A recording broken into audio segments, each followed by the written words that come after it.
Good evening, everyone. You are all welcome to the second lecture on epidemiology.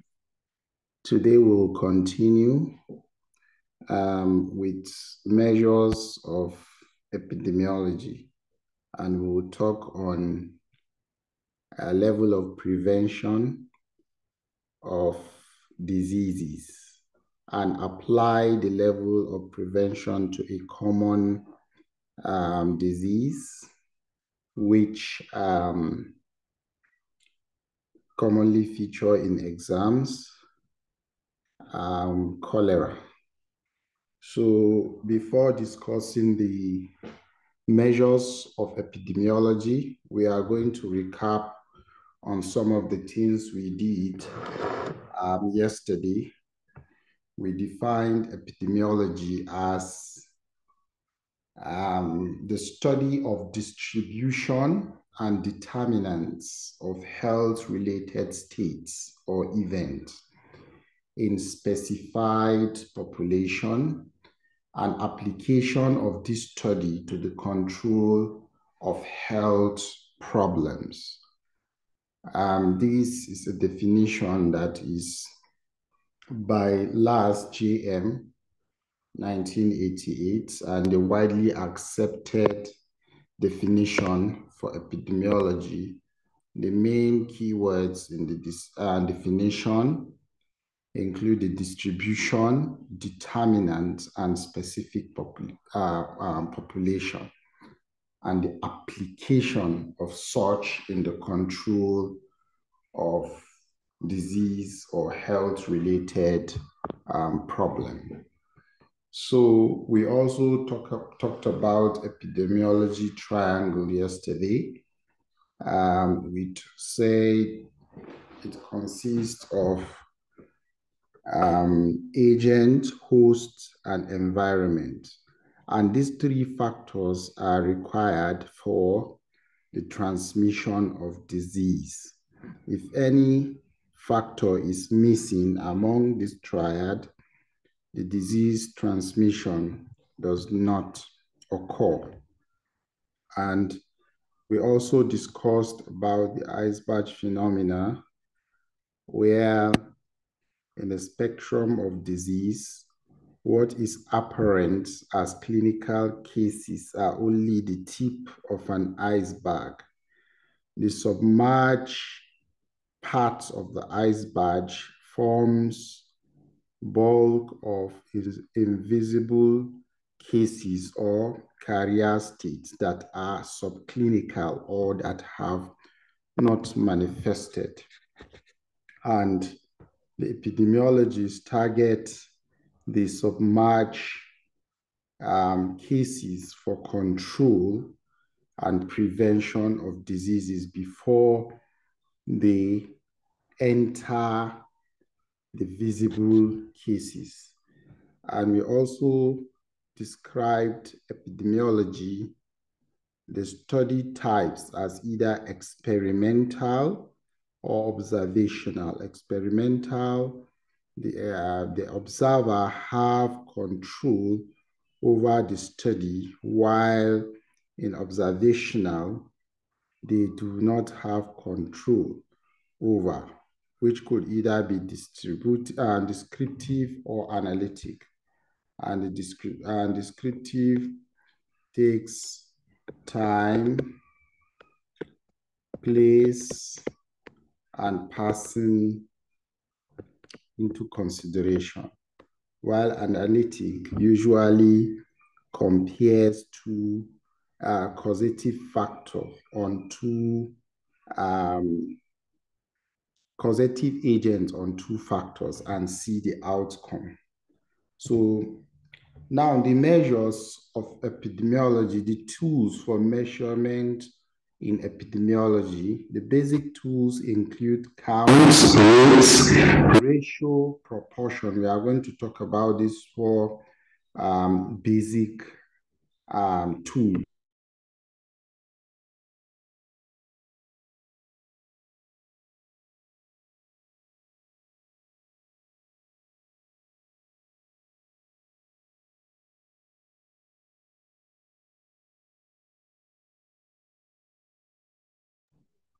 So the basic tools we'll talk about today include counts, rates, ratio, and proportion. Now, count is the simplest and most frequently performed measure in epidemiology. It's just to take a count of cases.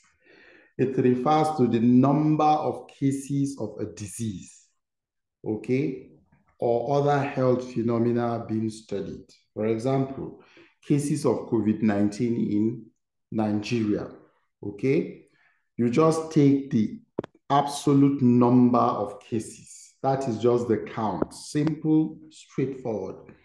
And it's useful for allocation of health resources. If region A has 50 cases and region B has 200 cases, it means for control of these cases, your allocation of resources will be more on region B, okay?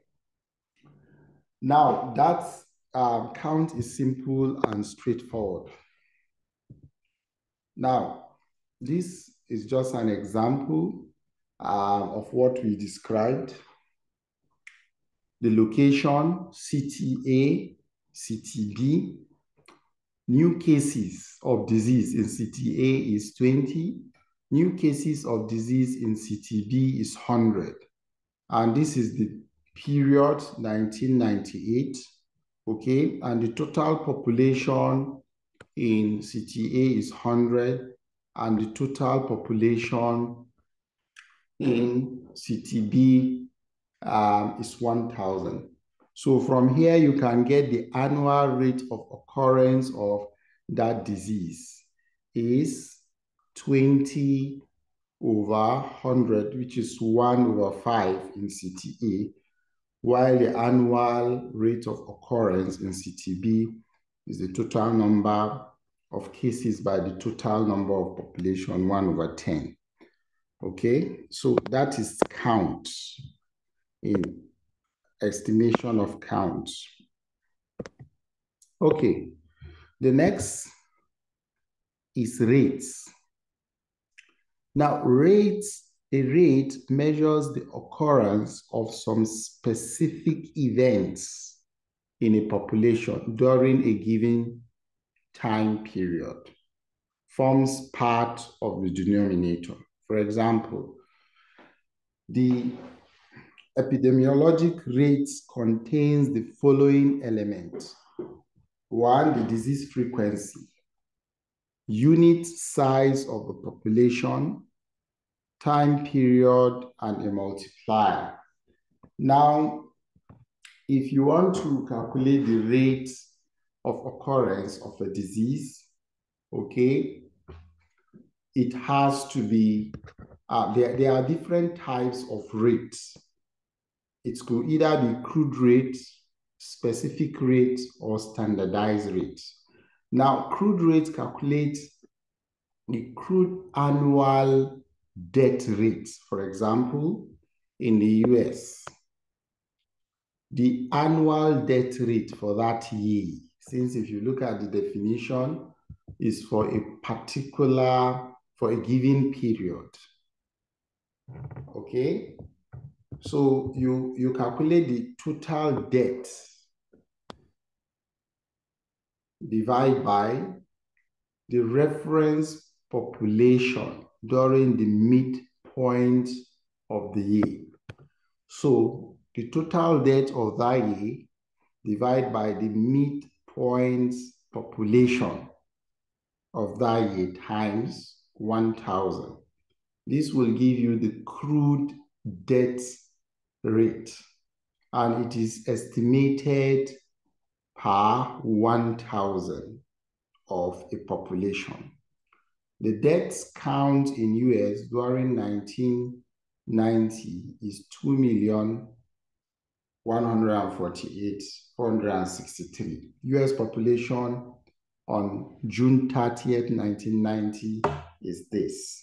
Okay, so to calculate the crude death rate is the total deaths divided by that mid-year population times 1,000, which will give you 8.6 per 1,000 of a population. That is the crude death rate, okay? Yes. So the next is ratio. Now, in ratio, there is comparison of two quantities, okay? And these two quantities are unrelated. Like a proportion, it's a fraction, okay? But without a specified relationship between the numerator and the denominator, okay? Numerator is not part of the denominator. For example, occurrence of major depression. In female cases of depression, you have 240. Male cases of depression, you have 120. Now, the female to male ratio of depression is 2:1. So you use ratio to compare two quantities or entities that are all related to each other. The numerator is independent of the denominator. And when you see the comparison, it gives you a depiction of separate, the same condition in two separate entities, okay? So now proportion, a type of ratio that relates a part to a whole, a part to a whole. If you want to mix, maybe if you want to make a cup of tea, you now, for example, what is the proportion of sugar in that cup of tea? That sugar is a part of a whole of that cup. If you say what is the proportion of milk in that cup of tea, the milk is a part of a whole, unlike ratio that are two independent entities, okay? Persons included in the numerator are always included in the denominator. Proportion A all over A plus B. So it's a portion divided by the total entity.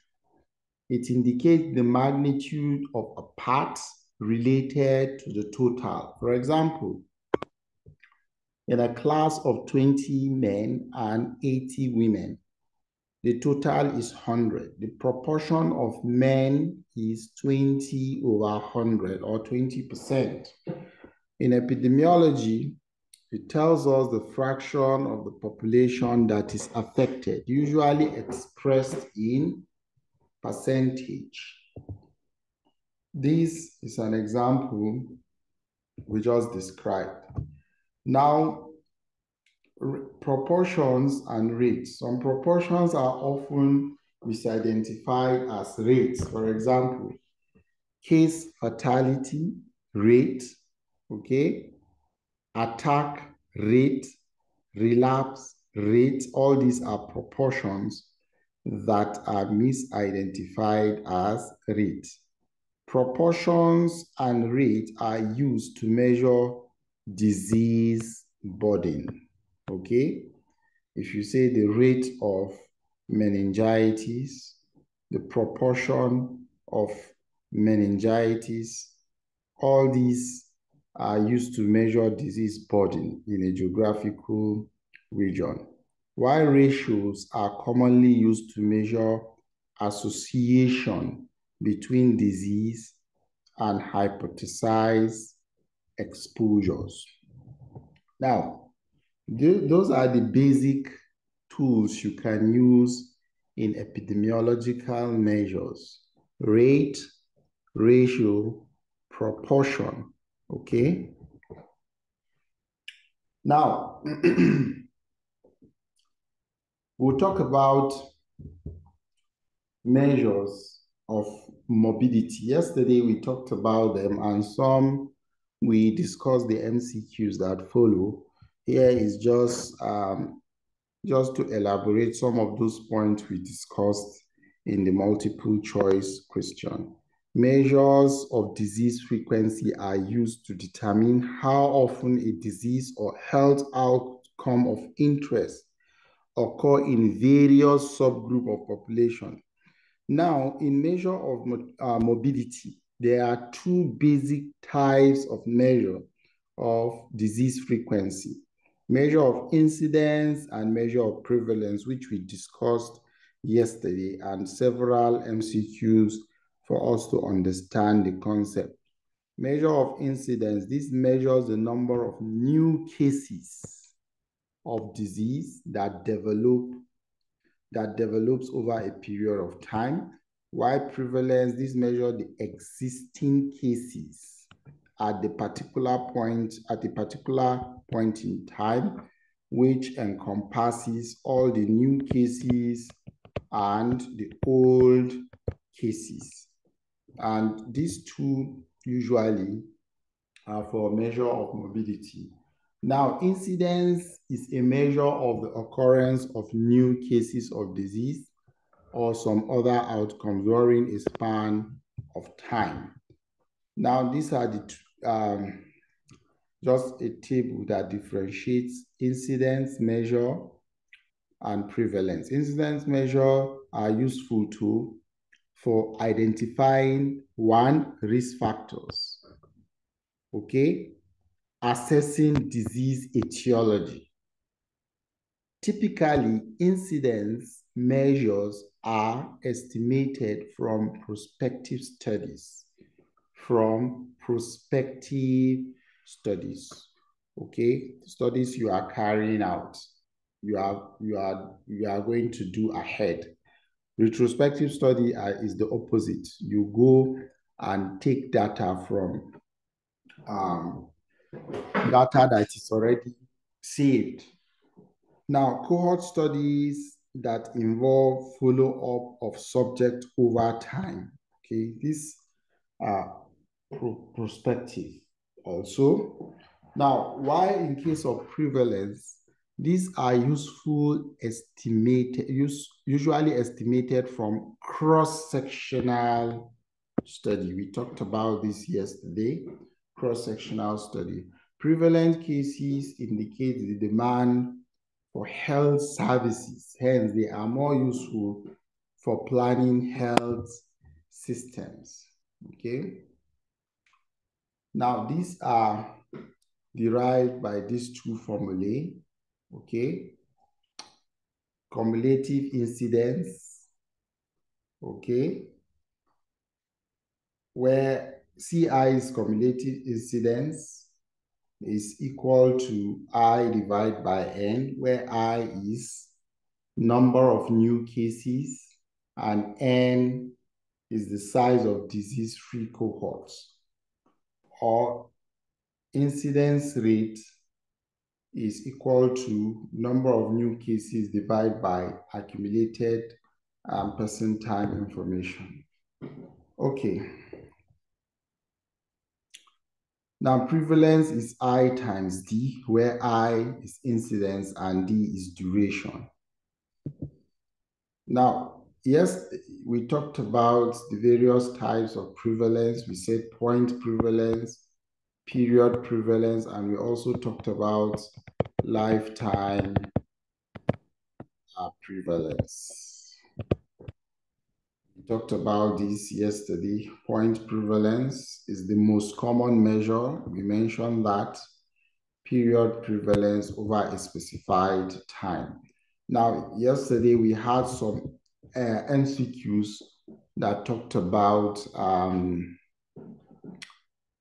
prevalence, causes of decrease and increase in prevalence.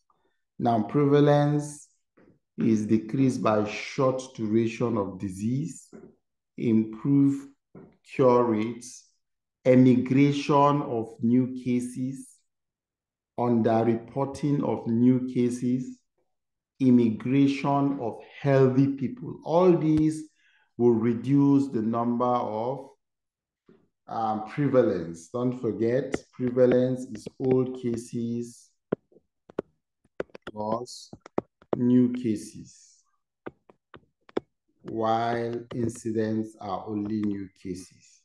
Now, prevalence is increased by long duration of disease. If you remember, prevalence is equal to incidence times duration. If you have a longer duration of disease, the prevalence will increase. Prolongation of life with treatment. That means you have many old cases.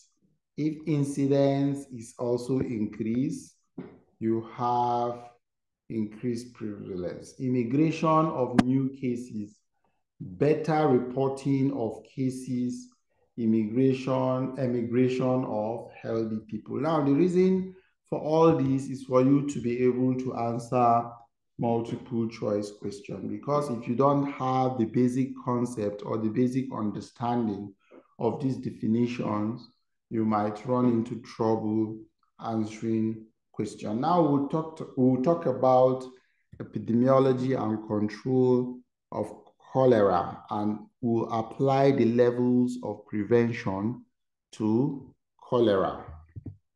Now, cholera is important and it's featured severally in your exam. So you should know inside out about this disease. It's a disease condition caused by a gram-negative bacteria called fibrocholerae. This organism was discovered by Koch in 1883. And there are two biotypes, the classical and the L-Tor.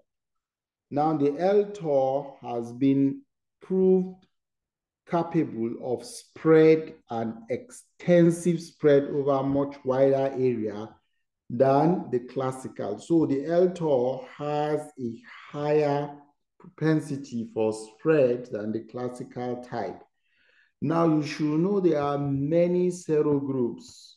However, the 01 and the 0139 are the types that cause outbreak, these two types.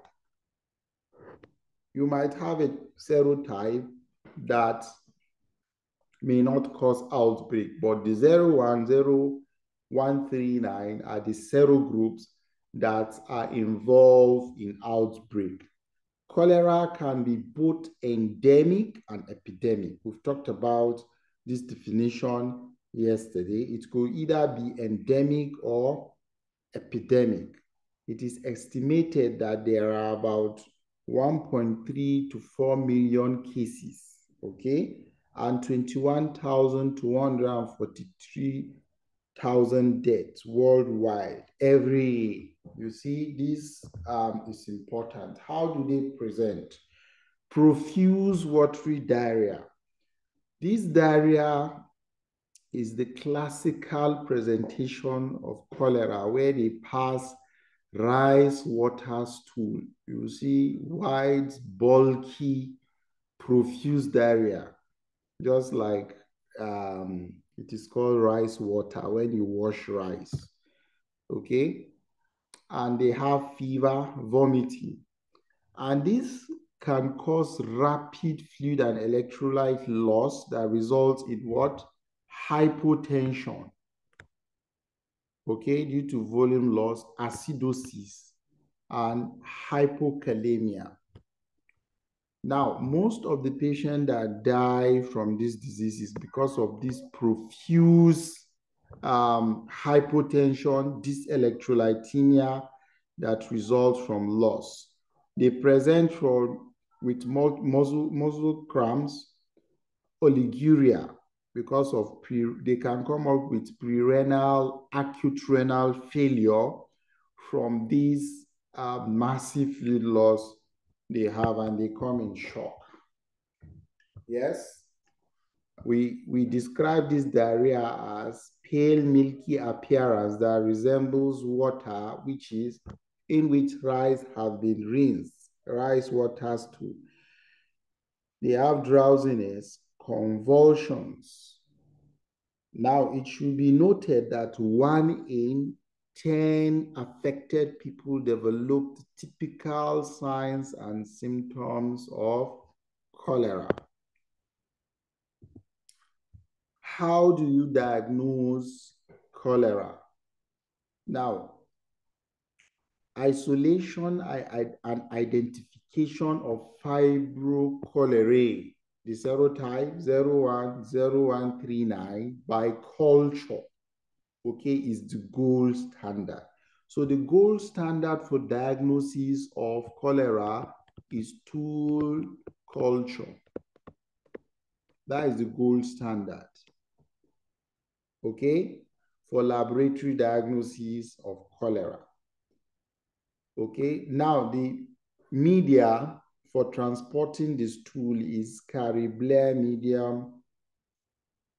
Now, selective thiosulfate citrate biosalt agar is for isolation and identification. But however, since this is a disease that presents as an outbreak, you might not necessarily wait for culture in investigating a disease outbreak. So the availability of rapid test kits that is done bedside is used for diagnosis. But you should know the gold standard for diagnosis is blood culture. Rapid diagnostic test, RDT, now available, allows quick testing at patient bedside.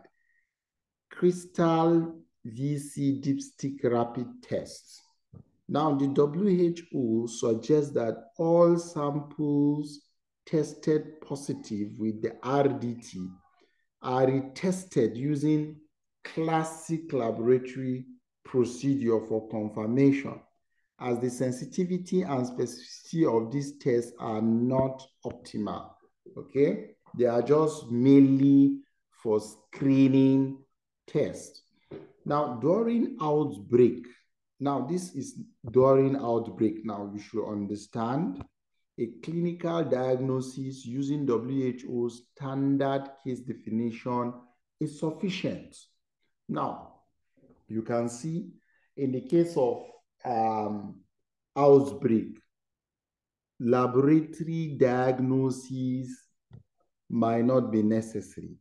Okay, you can see the standard case definition by the WHO. This should be accompanied by sporadic testing at regular intervals.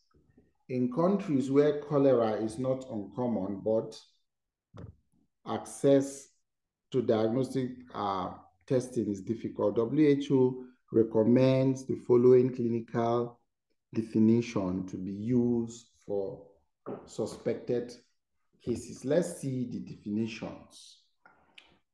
Now, the WHO clinical definition for suspected cholera cases.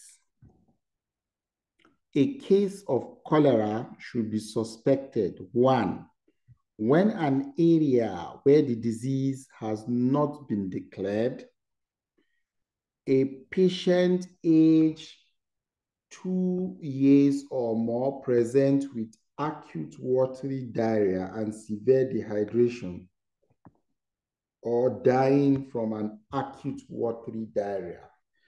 That 1, it's area where disease has not been declared. And you see this criteria, not a child with diarrheal disease, but you see patient age or 2 having diarrheal disease, and that might even lead to his demise.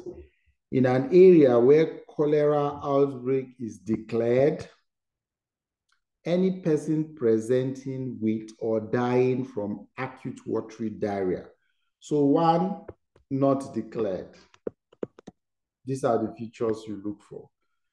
Area where disease is declared, okay? You look for any person presenting or dying from acute diarrhea, okay? A case of cholera is confirmed when fibrocholerae 01 or 0139 is isolated from any patient with diarrhea. WHO definition for confirmed cholera case. Confirmed cholera case now. A suspected case with 01 or 0139 confirmed by culture or PCR. Okay, this one you have to just use diagnostic tool to confirm. In countries where cholera is not present or has been eliminated, the fibrocholerae 01 or 0139 strain is demonstrated to be toxigenic. Now, in countries where there are no cases, you have to use diagnostic tools. So what is the epidemiology of this disease? We know the incubation period is 2 hours to 5 days. It occurs in several countries: India, Pakistan, Southeast East Asia, Africa, Europe. Cholera has a seasonal pattern. So it has a seasonal pattern. So this can be a form of cyclical which varies from locality to locality. And the reservoir of the infection is man, sick person, okay? A convalescent patient who harbors the disease or a healthy carrier. This occurs through feces. It could be fecal-oral or via vomiting. This transmission is transmitted via contaminated water, food, okay, flies, and infected inanimate objects. So the disease that is transmitted via contamination, even housefly perching on beds that contain the feces of infected individual or vomitors of infected individual, picking the fibrocholerae and transmitting that to an individual food or something. It is transmitted. Host factor can affect adults and children. Disease is more common in persons with high hypochlorhydria, that is low gastric acid, okay, because these acids in the stomach forms a natural immunity against bacteria, amongst which cholera, it can destroy the fibrocholerae. But if patients have low gastric acidity, he has a reduced host factor against the bacteria, okay? Now, in areas where you have dense population, you know, environmental sanitation is usually poor. And when there's insufficient access to safe and potable water, countries facing complex emergencies like conflict zones and famine are at risk of outbreak of cholera. So in places where they are overcrowding, okay, there is risk of cholera. Okay, now we'll talk about the prevention of cholera using the levels of prevention. Now, if you know the levels of prevention are either primordial,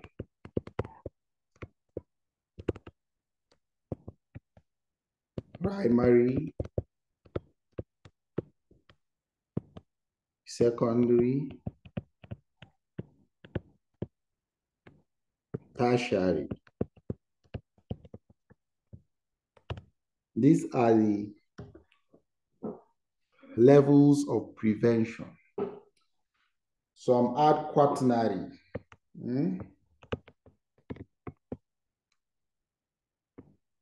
That is, if you are asked. Now, primordial level of prevention, you don't want the occurrence, it's preventing or prevention of the occurrence of risk factor.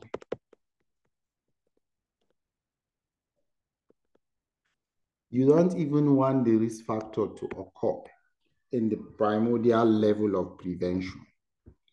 While in the primary level of prevention, you give specific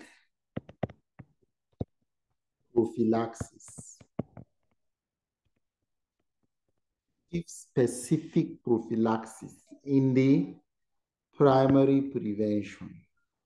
If there is vaccine, that is a specific prophylaxis against a disease. Secondary prevention is early detection.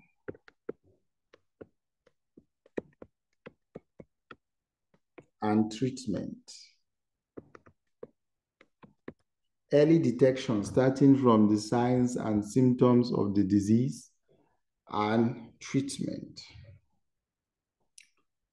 Okay, then this is treatment, prevention of complication or treatment of complication. Prevention or treatment of complication. This when you are over treating a patient just to prevent, because of prevention, it now leads to over treatment of a patient. So now, primordial prevention, at this level, the aim is to avoid the emergence and establishment of the social, economic, and cultural pattern of living that are known to contribute to elevate risk of disease. It addresses broad health determinants rather than preventing personal exposure to risk factor. Now, how is primordial level achieved? You don't want risk factor to even occur. It's via good governance. Because without good governance, you have so many economic challenges that will lead to manifestation of several risk factors. Now, stable and viable economy with even distribution of wealth, not a situation where the rich keeps on becoming richer and the poor becoming poorer. The improvement on many factors that affect health, such as improvement in income, hygiene habits, better nutrition, better housing, improvement of public health measures, and improved health education. Now, if there is good governance, there will be good and serene environment which will prevent spread and transmission of diseases.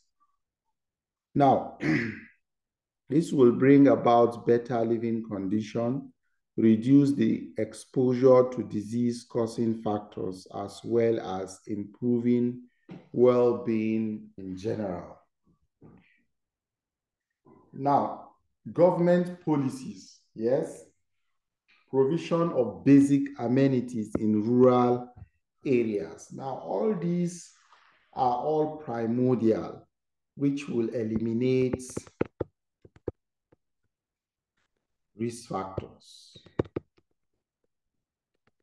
So in primordial, you are preventing the occurrence of risk factor. A country should have a good cholera control program. It could be within a national control of diarrheal disease. There should also be international cooperation. In cholera endemic country, vaccination policies and strategies should be guided by an assessment of the risk of cholera and targeted to cholera hotspots. Global tags provide vaccine in non-emergency situations. Now, in primary prevention, here, it deals basically with specific prophylaxis against that disease. The purpose of primary prevention is to prevent disease before it develops by controlling the cause and also the risk factor. You see the difference between primary and primordial. In primordial, you don't even want the risk factor to occur, okay? In primary, if it occurs, how will you prevent manifestation of the disease? That is the difference. Now, general health education can also be added to the primary prevention, okay?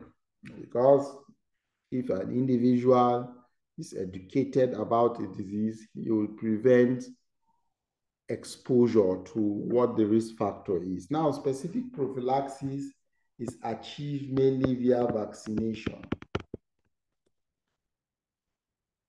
Chemoprophylaxis using drugs for exposed individuals.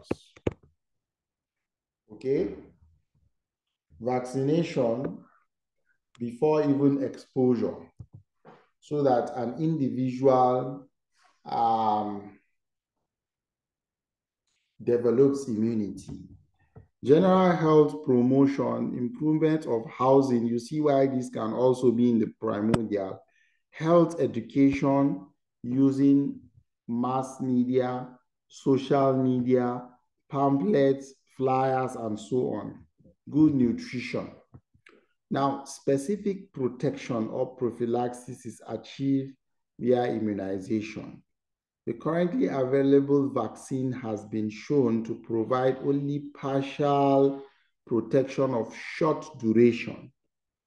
Most importantly, vaccination gives false sense of security to those vaccinated and health authorities that may tend to neglect effective control measures. Now, cholera vaccine. Now, you should also know that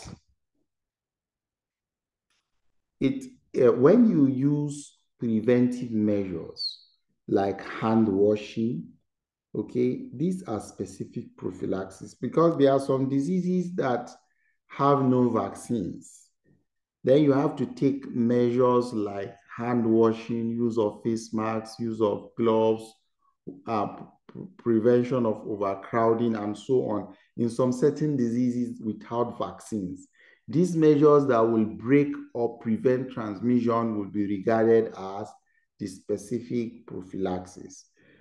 Cholera vaccine. The use of parenteral cholera vaccine has never been recommended by WHO due to its low protective efficacy and high occurrence of severe adverse reaction. Internationally, licensed oral cholera vaccine are in use. Okay, so it is the oral ones that are in use. The parenteral ones have high reaction. The oral cholera vaccine should always be used as an additional public health tool and it should not, this is important, replace usually recommended control measures such as improved water supply, adequate sanitation, and health education. Vaccine can never replace these control measures. The most important control measures for cholera are improve water supply, adequate sanitation, and health education. It needs also to be linked to strengthen surveillance and early warning. It should be used in area with endemic cholera. Okay, the vaccine should be used in area endemic for cholera, in humanitarian crisis with high risk of outbreak, in conjunction with other cholera prevention and control strategy. Okay, now the oral cholera vaccine, there are 3 WHO pre-qualified oral cholera vaccine. These are the Dukoral, Shankol, and the Envicol Plus. The vaccines require 2 doses of the full protection. They are killed vaccines. Okay, these are the details of the administration. Coral is administered with a buffered solution. For adults, 150 ml of clean water is required. It may mainly use for travelers, given to individuals over the age of 2 years. Okay, the second dose should be given between 7 days and 6 weeks. The children between 2 to 5 years require 3rd dose. It provides protection for cholera for 2 years. Okay, these are other doses where you read the details from the slides. Now, we've talked about the first form of primary prevention, that is specific prophylaxis using vaccines or immunization. Then the second form is chemoprophylaxis using drugs. The drug used is doxycycline, is an antibiotic. Prophylaxis with a single dose of doxycycline to close family contact in situation when secondary case rate is high. You just take a single dose of doxycycline. Okay. Now, for secondary prevention, the aim of secondary prevention is to reduce the more serious consequences of the disease through early diagnosis and treatment, surveillance. Okay. There should be early diagnosis and treatment of infected persons. Patients should be isolated. There should be concurrent disinfection of stools, fomites, linens, clothing, etc. It should be notified. Now, ORS and IV fluid for severely dehydrated and in a state of shock should be provided. Infected persons should be treated with antibiotics. Antibiotics may also shorten the duration of severity of symptoms and are useful adjunctive therapy. Now, you should know during epidemics of cholera, the standard of environmental sanitation should be raised. There should be proper solid and liquid waste disposal. All fly breeding sources should be eliminated. Chlorination of water should be stepped up. Food sanitation should be enforced. All public swimming pools should be closed. People should be instructed to boil water. They should eat only cooked food. Standard of personal hygiene should be raised. You see, most of us will just pick something with our unwashed hand and eat. Okay, but that is improper in cases where you have outbreak. All standard of personal hygiene should, in fact, when you don't get used to improve personal hygiene, you won't know when you break all these rules in periods of outbreak. Congregations of persons should be discouraged during epidemics. The surveillance for effective control of cholera. A system of epidemiological surveillance must be established. Dates derived from treatment centers, hospitals, laboratories, and special survey must be collated, analyzed, evaluated, and disseminated to those who have to take action in the field. Now, tertiary prevention is limitation of disability and rehabilitation so that patients recuperate into the society after adequate rehabilitation. Tertiary prevention will reduce the population prevalence for curable disease, okay, like cholera. Any physical, social, and mental disability associated with the disease should be addressed.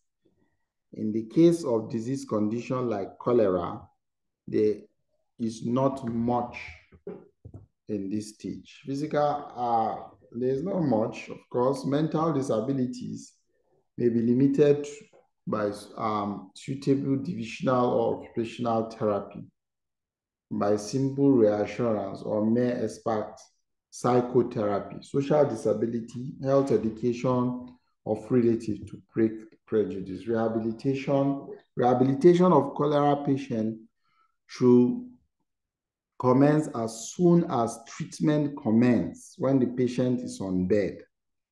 The patient who is unconscious should be ensured that patient does not develop bed sore. Good nursing care, because if a patient develops bed sore while on admission, is an indicator of poor nursing care. Any unconscious patient should be turned to hourly. The sphincters should be well controlled. Catheter should be passed. Diapers, regular turning, application of absorbents, powders, and so on. Cholera patients will usually recover well enough to return to their previous jobs they were doing before the illness. So in summary, the prevention you apply for cholera are primary,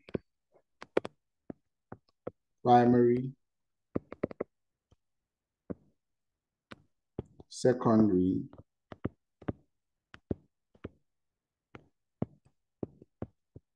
tertiary. Primordial aims at elimination of risk factors through government policies.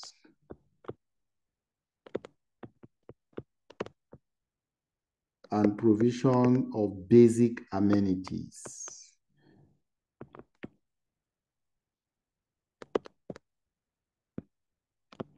Primary prevention is via specific prophylaxis using vaccination and chemoprophylaxis, including sanitary measures and provision of potable water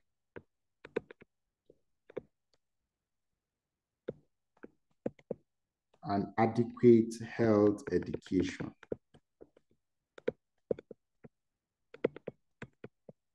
Secondary prevention is via early diagnosis from noting the signs and symptoms of cholera, as well as the rapid diagnostic test or stool culture. Or in epidemic, use the WHO diagnostic criteria, while tertiary prevention is limitation of disabilities. And some of the disabilities patients may develop from, they can have acute renal failure, from the pre-renal acute renal failure, from the severe dehydration they may have, they can develop convulsions from this electrolytemia and loss of consciousness that will require management as an unconscious patient, psychotherapy and rehabilitation into the society. So we are going to stop our lecture here. If you have any question, you can ask. Today we are not going to discuss MCQs, okay?